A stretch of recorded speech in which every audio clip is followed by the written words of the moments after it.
Welcome back to the HumanVerse Trilogy. Today we're exploring a topic that blends imagination with profound truths: time travel and its connection to destiny. With us is Solace, the author of The Universe's Void, We Are Not. Jay, thank you for joining us. It's a pleasure to be here and delve into these fascinating concepts with your audience. Let's start with the basics. Your book discusses how time travel reveals the reality of destiny. What does that mean? Great question. Time travel, whether imagined or metaphorical, shows us that certain aspects of our lives are beyond our control, what I call the math of destiny. For example, our unique faces, voices, and the events that shape our lives aren't things we chose. These constants, destiny, are part of the physical and metaphysical framework we navigate in life. That's intriguing. You mentioned two pathways of time travel. Can you explain those? Absolutely. The first pathway is the classic idea of moving through generations, traveling to the past or future. The second is often overlooked: how time moves through us in the present. When we're asleep or inactive, time flows past us. When we're awake and aware, we actively engage with time. Both pathways highlight constants like destiny, but also bring into focus our conscious role in shaping our journey. You've also written about the physical and metaphysical levels of destiny. Can you break those down for us? Sure. The physical level includes two parts. First, there's the outer world, things like our place of birth, environment, and familial ties. These are constants we don't control. Second, there's the inner world, our body language, facial expressions, and even how our internal systems, like digestion, function. For instance, negative thinking can disrupt digestion, showing the profound link between mental and physical health. The metaphysical level, on the other hand, revolves around perception and consciousness. As Anis Nin said, we don't see things as they are, we see them as we are. This means how we interpret events and respond to them is as much a part of destiny as the events themselves. This is the part where we are responsible for our destiny. Fascinating. You've also touched on comparison and its impact on our lives. How does that tie into destiny? Comparing is a part of our destiny, but how we use it is our responsibility. The auto-jungle way, comparing yourself to others, leads to anxiety and diminished self-worth. The crown way, comparing yourself to who you were yesterday, fosters growth and aligns with higher consciousness. It's a choice we make, whether to use comparison as a tool for self-improvement or self-destruction. This is the part where destiny is not something to blame. And then there's the concept of eating the apple and the void. Can you elaborate on that? Of course. Eating the apple represents indulging in negativity, envy, anger, fear, which creates a void of dissatisfaction and instability. Our brain is a part of our destiny, but how we use it determines the destiny we create for ourselves. If our lives fall apart due to poor choices, we have only ourselves to blame. The good news is that practices like mindfulness and gratitude can help us break free from this void, rediscover harmony, and fulfill our purpose. That brings us to your book, The Universe's Void, We Are Not. How does it connect to these ideas? The book dives deep into the intricacies of human destiny, consciousness, and growth.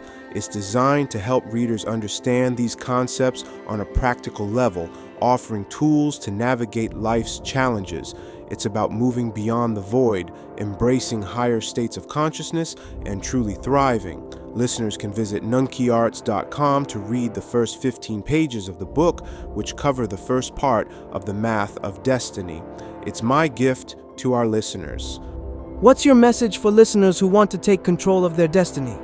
My message is simple. Understand that while much of life is governed by destiny, your perception and consciousness hold the power to transform it. Embrace self-awareness, practice gratitude, and shift your focus inward. The math of destiny exposes something so intriguing. Nothing is copyrighted to us except how we think. Anything else is destiny. To make it clear, having a brain, eyes, ears, and sensations, these are part of our universal destiny. These are gifts we are born with, dictated by the natural order of life. However, what truly defines us as human beings is how we respond to the world around us. This is our human destiny, the part we shape through our choices and actions. Now, here is where things get interesting and easy to understand. Universal destiny refers to the foundational elements we all share as humans. Our ability to think, perceive, and feel is not something we choose. It's the framework we are given. As the philosopher Alan Watts once said, "You didn't come into this world, you came out of it, like a wave from the ocean. You are not a stranger here." These inherent attributes connect us to a universal truth, but they do not determine how we use them. That's where human destiny comes into play. Human destiny is shaped by the choices we make, how we use our minds, our senses, and our emotions to respond to life's circumstances. This is where we hold responsibility, both on a personal and social level. As Viktor Frankl, a Holocaust survivor and renowned psychiatrist, profoundly stated, "Between stimulus and response, there is a space. In that space is our power to choose our response. In our response lies our growth and our freedom." This freedom to choose is the essence of human destiny. Our actions today shape both our personal history and the collective future of humanity. In a deeper sense, we are only responsible for our choices. Beyond that, how things unfold is the tape we choose to play, the path our choices set in motion.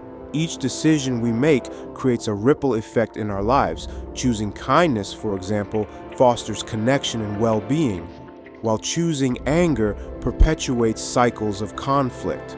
Studies from the Journal of Positive Psychology highlight that individuals who take ownership of their choices are more likely to experience long-term joy and fulfillment compared to those who attribute outcomes to external forces. On a societal level, our collective choices define cultures, movements, and progress. Humanity's shared destiny is built on the actions we take together. It's important to recognize that destiny is not a fixed endpoint. It's a collaboration between what life gives us and what we choose to do with it. This aligns with Aristotle's view that excellence is never an accident. It is always the result of high intention, sincere effort, and intelligent execution. It represents the wise choice of many alternatives. Our human destiny, then, is not dictated by fate alone, but by the intentions and efforts we apply in our daily lives. In the end, we are responsible for the tape we choose to play. Our choices are the threads that weave the fabric of our personal and collective stories. As we navigate life, let's remember that our responses define not just our history, but also our future. As Ralph Waldo Emerson once said, "The only person you are destined to become is the person you decide to be." So what will you choose today? The tape is yours to play. Beautifully said. Thank you, Jay, for sharing your wisdom. Listeners, if you want to dive deeper, check out The Universe is Void, We Are Not. And don't forget to explore more of our episodes on the HumanVerse Trilogy with Jay Solace. Until next time, stay conscious and stay curious. And remember that buying the book is a huge support for our work.